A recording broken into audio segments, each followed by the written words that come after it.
as an ADA coordinator, you kind of have to look at it in the perspective of, I need to give the recommendation of what's right in terms of improving accessibility and ADA compliance. And that's not always an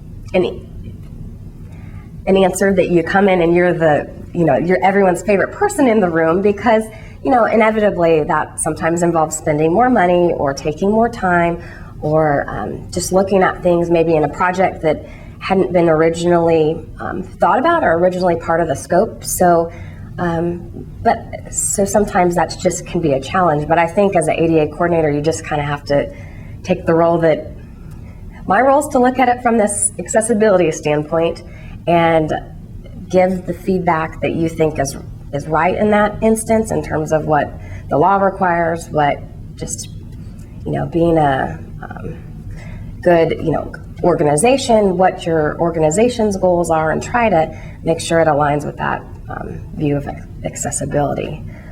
Other things that I think can sometimes be a challenge is you do run into things that are sometimes gray areas. There's some things that are clear cut, and you can go and you can look at the ADA standards and it tells you exactly how to do something. But a lot of the times, especially as you look at different accommodation options sometimes, or even in buildings and facilities, sometimes you just run into these things that are not always clear cut.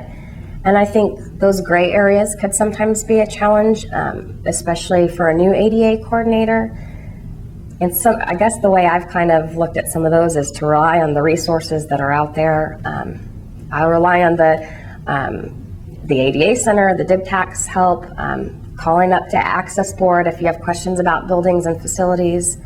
The Job Accommodation Network is a really good resource if you're looking at those, trying to sort out what's the right thing to do in terms of an accommodation. But those gray areas can be a challenge. And also your persons with disabilities, the Disability Advisory Board tends to be a good resource if you're saying, here's this challenging issue, it's not clear cut what's the best solution, can you help us to make these decisions? And there's a lot of good resources out there that can try to help you.